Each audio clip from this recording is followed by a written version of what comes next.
Pagdating nga ng asawa ko galing trabaho ay hindi na nga nagpahinga at naghubad ng uniform. Pininturahan niya na nga agad itong mga gilid dahil mamaya nga po ay kakabitan na nga ng pinto at mga bintana. Yes! Pagdating nga nila kuya ay hindi na nga din sila nagpahinga at heto na nga nagsimula na.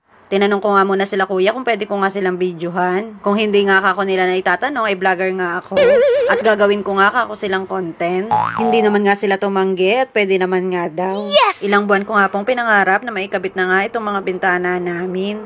Dati nga po ay mga tarapal at steel matting lang ang nakalagay dyan. Kaya naman sa gabi kapag matutulog na kami ay napakalamig at kami ginaw na ginaw.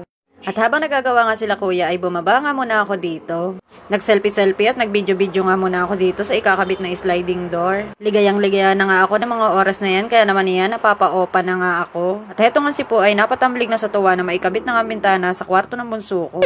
At heto nga sila kuya ay nagtulong-tulong na nga silang tatlo sa pagkakabit nga nitong pinto. Napakahirap naman pala talagang ikabit nito at napakatrabaho. At heto nga si bunso ko ay effort na effort sa pag-akyat dito sa bubong para nga daw mabidyohan niya yung kabilang side ng bahay namin. Halos dikit-dikit nga ang mga bahay dito sa amin kaya nga kung hindi ka aakyat sa bubong ay hindi mo nga makikita ang mga gilid. Napakaraming ang kalat sa terrace namin dahil dyan ko nga tinambak yung mga laman ng kwarto. Hindi ko na nga din inalis yung mga nakasampay na damit dahil akala ko nga ay sa loob sila gagawa. Sa sobrang lakas nga ng hangin ay akala ko nga ay sasampay itong kurtina sa mukha ni kuya. At pagkatapos nga niyan, ang susunod ko namang pag-iipunan ay ang pampalitada. At heto na nga po, nandito na nga po tayo sa exciting part.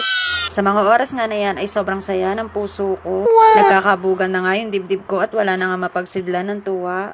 Kumpara sa iba nga ay maliit na bagay lamang ito, sa akin ay sobrang laki na. At heto na nga po, ipapasilip ko sa inyo ulit. Ay, ang pangit. Pagpasok nyo nga po sa pinto mula sa terrace namin ay heto nga po ang inyong makikita. Yang side po na yan ay yan nga po ang hagdan namin pababa. At sa side nga po na to ay nandito po ang 3 kwarto. Ang kauna-unahan nga pong kwarto ay eto nga po ang sa amin ng mister ko. Dahil hindi naman nga po kalakihan ng space ay hinati-hati nga lang po namin. At heto naman pong may pinto ay ang kwarto ng dalaga ko. Ang gusto nga po nila magkapatid ay magkahiwalay nga sila. Okay nga lang daw kahit maliit basta hindi sila magkasama. At yun naman talaga ang tama. At habang nandito nga po ako sa baba at nakatingala, ang puso ko'y tuwang-tuwa. Kung si Doktora Annalyn Santos nga ay may abot kamay na pangarap, ako naman ay merong abot tanaw na pangarap. Marami-rami pang ang kembot ang gagawin namin mag-asawa para nga mapaganda to ng husto. Pero pasasaan ba at matatapos din nga ito. Basta palagi lang tayong maniniwala sa kakayahan natin at magtitiwala kay Lord. Yun lang, maraming salamat sa panonood.